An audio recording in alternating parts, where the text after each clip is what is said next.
प्यारे स्टूडेंट, स्वागत है आप सभी का अपना चैनल न्यू क्लासेस में। आज का वीडियो क्लास 11 के स्टूडेंट के लिए काफ़ी इंपॉर्टेंट होने वाला है। आज मैं आप लोगों को हिंदी कोर का जो नया मॉडल पेपर है सेट 1, इसका मैं फुल सॉल्यूशन लेकर के आया हूं और आप सभी स्टूडेंट के लिए काफ़ी इंपॉर्टेंट है। और यह जो मॉडल पेपर है 2023 का बिल्कुल भी नया मॉडल पेपर है और आप लोगों के फाइनल एग्जाम के लिए काफ़ी इंपॉर्टेंट है। और कुछ ही दिन बाद में आप लोगों का फाइनल एग्जाम है और काफ़ी सारे स्टूडेंट कमेंट कर रहे थे कि सर नया मॉडल पेपर का सोल्यूशन लाइए। और बहुत सारे स्टूडेंट ऐसे होंगे जो मेरे इस वीडियो को आज पहली बार देख रहे होंगे, तो आप लोग चैनल को सब्सक्राइब करने के साथ साथ बेल आइकन को जरूर दबा लीजिएगा। और इनसे पहले मैंने बहुत सारा वीडियो अपलोड कर दिया है आप लोगों के लिए। आप लोग जा करके मेरे चैनल के प्ले लिस्ट में देख लीजिए, काफ़ी सारा वीडियो वहाँ पर आप लोगों को मिल जाएगा जो फाइनल एग्जाम के लिए काफ़ी इंपॉर्टेंट है। और यहाँ पर सबसे पहले आप लोग देख लीजिए, यहाँ पर आप लोगों के लिए एक पद्यांश दिया हुआ है और इस पद्यांश को आप लोगों को विस्तार पूर्वक पढ़ना है और पढ़ करके 1 से लेकर के जो 4 नंबर का प्रश्न है उसका आप लोगों को सही सही जवाब देना है। तो देखिए यहाँ जो पहला नंबर का जो प्रश्न है कि एक बार जाने के बाद में क्या वापस लौटकर नहीं आता है। 4 ऑप्शन दिया हुआ है, धन, राज्य, पद और समय। तो देखिए एक बार जो चला जाता है ना वह लौट करके कभी नहीं आता है। इसका राइट आंसर होगा समय। अगर समय एक बार खत्म हो जाएगा तो फिर वह दोबारा बिल्कुल भी कभी नहीं लौट करके आएगा। तो आप लोग समय के महत्व को समझ करके बिल्कुल भी ज़बरदस्त मेहनत कर लीजिए और इतना मेहनत आप लोग कर लीजिए कि बिल्कुल भी 400 नंबर जो है ना वो एकदम पार कर जाएं। तो ऐसा मेहनत आप लोग जरूर कर लीजिएगा।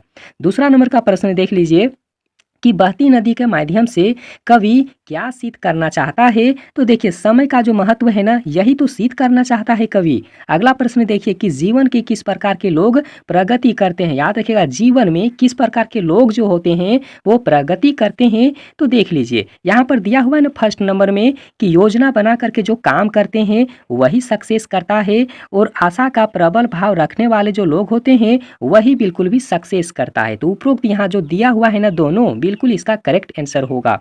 आगे देख लीजिए कि दृढ़ निश्चयी वीर को, ठीक है यहाँ पर प्रश्न देख लीजिए कि दृढ़ निश्चयी वीर को क्या लाभ प्राप्त होते हैं। काफी इंपॉर्टेंट है। तो देखिए उन्हें जो है ना यहाँ पर हर चीज प्राप्त होता है, जैसे जैसे सफलता प्राप्त कर लेता है, सभी प्रकार के सुखों का उपयोग भी करता है और जीवन में निरंतर आगे बढ़ते रहता है। तो यहाँ पर देखिए उपरोक्त इसका सही सब होगा। आगे देख लीजिए, आगे यहाँ पर फिर आप लोगों के लिए एक गद्यांश दिया हुआ है और इस गद्यांश को आप लोगों को पढ़ना है और पढ़ करके फिर 5 नंबर से लेकर के 8 नंबर तक का जो प्रश्न है ना उसका आप लोग बिल्कुल सही सही जवाब दे देंगे अगर पढ़ लेंगे तो, ठीक है। तो यहाँ पर विस्तार पूर्वक आप लोग देख लीजिए, पढ़ लीजिए। और यहाँ पर देखिए जो 5 नंबर का प्रश्न दिया हुआ है ना कि साहित्य की दीवार किसकी नींव पर खड़ी होती है। तो याद रखिएगा जीवन के नींव पर खड़ी होती है। अगला नंबर का प्रश्न देखिए जो यहाँ पर 6 नंबर का प्रश्न है कि जीवन अगमय के मतलब जीवन अगमय है क्योंकि वह क्या है। ठीक है, तो वह जो है ना परमात्मा की सृष्टि है। क्या है? परमात्मा की सृष्टि है। अगला नंबर का प्रश्न देखिए कि जीवन का उद्देश्य क्या है। तो याद रखिएगा जीवन का जो उद्देश्य है ना वो आनंद है। क्या है? आनंद है। अगला प्रश्न देखिए कि गद्यांश का उपयुक्त शीर्षक क्या होना चाहिए, जो बिल्कुल भी करेक्ट होगा। तो देखिए साहित्य और आनंद इसका बिल्कुल करेक्ट आंसर होना चाहिए।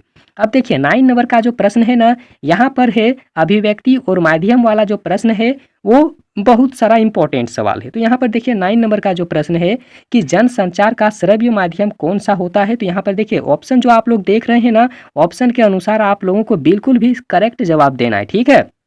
तो यहाँ पर देखिए जन संचार का जो श्रव्य माध्यम होता है ना वो होता है रेडियो। क्या होता है? रेडियो होता है। अगला प्रश्न देखिए जो 10 नंबर का प्रश्न है कि सूचनाओं का संकलन कर संपादक तक पहुंचाने की जिम्मेदारी किसकी होती है। काफी इंपॉर्टेंट है। तो देख लीजिए जो पत्रकार होते हैं ना उसकी जिम्मेदारी होते हैं। अगला प्रश्न नोट करिए कि साहित्यिक अभिव्यक्ति में रचनात्मक लेखन का माध्यम क्या होता है। तो देखिए उसका जो माध्यम होता है ना भाषा होता है। क्या होता है? तो भाषा होता है। आगे देख लीजिए नाटक जो है आखिर कौन सी विधा है। काफी इंपॉर्टेंट है। नाटक कौन सी विधा है। तो यहाँ पर सबसे पहला चीज देखिए, पहला क्या दिया हुआ है? श्रव्य दिया हुआ है, दृश्य दिया हुआ है, दृश्य श्रव्य दिया हुआ है और इनमें से कोई नहीं। तो देखिए नाटक जो होता है ना नाटक में आप लोगों को दृश्य भी देखने को मिलेगा और वहां पर सुनने को भी मिलेगा। मतलब यहाँ पर देख लीजिए इसका सी ऑप्शन यानी कि ग ऑप्शन बिल्कुल इसका करेक्ट आंसर है।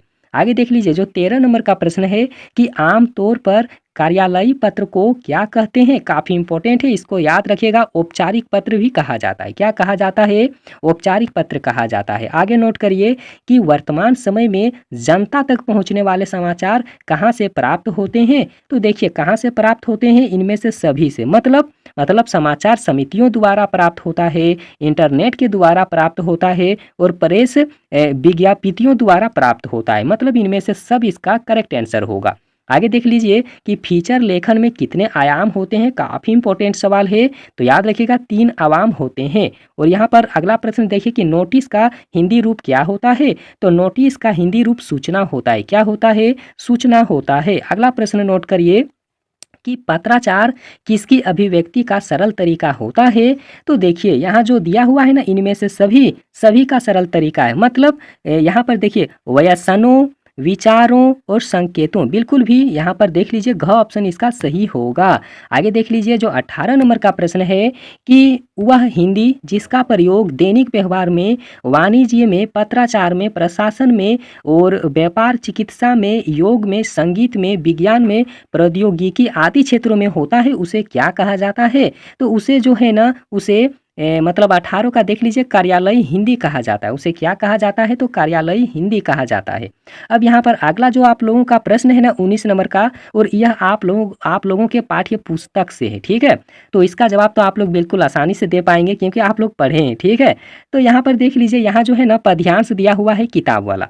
तो किताब वाला पद्यांश से इसको आप लोगों को अच्छे से पढ़ना है और पढ़ करके देखिए 19 नंबर से लेकर के जो 22 नंबर तक के प्रश्न हैं उसका आप लोगों को जवाब देना है।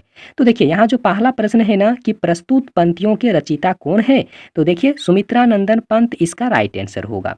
अगला नंबर का प्रश्न देखिए कि किन आँखों से कवि को डर लगता है?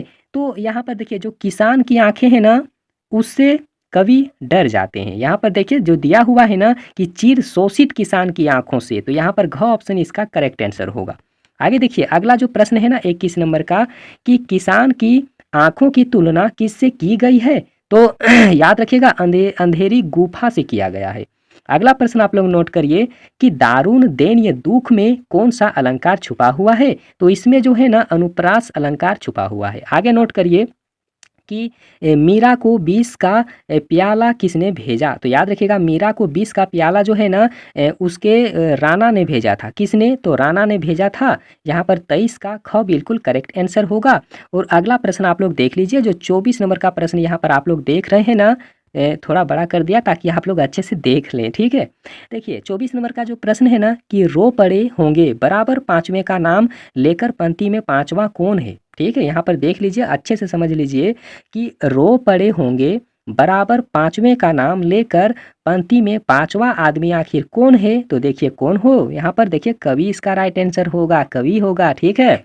आगे नोट करिए यहाँ 25 नंबर का प्रश्न आप लोग देख लीजिए कि चंपा अपने बालम को कहाँ कभी ना जाने देने हेतु कहती है? तो देखिए कलकत्ता, बोलता है बाहर नहीं जाने देंगे, ठीक है? अगला देख लीजिए, अगला जो प्रश्न है ना कि कवित्री निर्मला पुतुल ने क्या बचाने का आह्वान किया है? तो देखिए उसने जो है ना थोड़ा सा विश्वास बचाने को कहा है, थोड़ी सी उम्मीद बचाने को कहा है, थोड़े से सपने, और यहाँ पर इनमें से सब इसका राइट आंसर होगा। आगे देखिए जो अगला है ना यहाँ पर 27 का कि काफ़ी इंपॉर्टेंट सवाल है। यह सवाल को बहुत अच्छा भी है और यहाँ से जो है ना फाइनल एग्जाम में यह सवाल आप लोगों को जरूर देखने को मिलेगा कि पीपर पाथर पूजन लागे, ठीक है? पीपर पाथर पूजन लागे तीरथ गर्भ भुलाना पंक्ति में कौन सा अलंकार छुपा हुआ है? तो 27 नंबर का जो आंसर होगा ना, यहाँ पर देखिए, यहाँ पर जो घ ऑप्शन आप लोगों को दिख रहा है ना, बिल्कुल इसका सही जवाब है अनुप्रास। आप लोग याद करके रखिएगा, ठीक है? और यहाँ पर देखिए फिर आप लोगों के लिए एक गद्यांश है और इसको पढ़ना है और पढ़ करके देखिए यहाँ पर 28 नंबर से लेकर के 31 नंबर के प्रश्न का जवाब देना है। इसी गद्यांश को अगर आप लोग सही सही कर लेंगे ना तो फिर आप लोग अच्छे नंबर उठा सकते हैं। तो देखिए 28 का प्रश्न क्या है कि प्रस्तुत गद्यांश के लेखक कौन है? तो याद रखिएगा शेखर जोशी है। कौन है? शेखर जोशी है। अगला देख लीजिए प्राइमरी स्कूल उत्तीर्ण करने पर मोहन को क्या प्राप्त हुआ था? तो उसे जो है ना उसे क्या प्राप्त हुआ था? उसे छात्रवृत्ति मिला था, मतलब पैसा मिला था, स्टाइपेंड। अगला देख लीजिए कि वंशीधर तिवारी व्यवसाय से क्या थे? आखिर क्या काम करते थे? तो पुरोहित थे। क्या काम करते थे? तो पुरोहित थे। आगे देख लीजिए अगला जो प्रश्न है ना यहाँ पर 31 नंबर का कि मोहन के विषय में किसकी भविष्यवाणी सिद्ध हुई थी?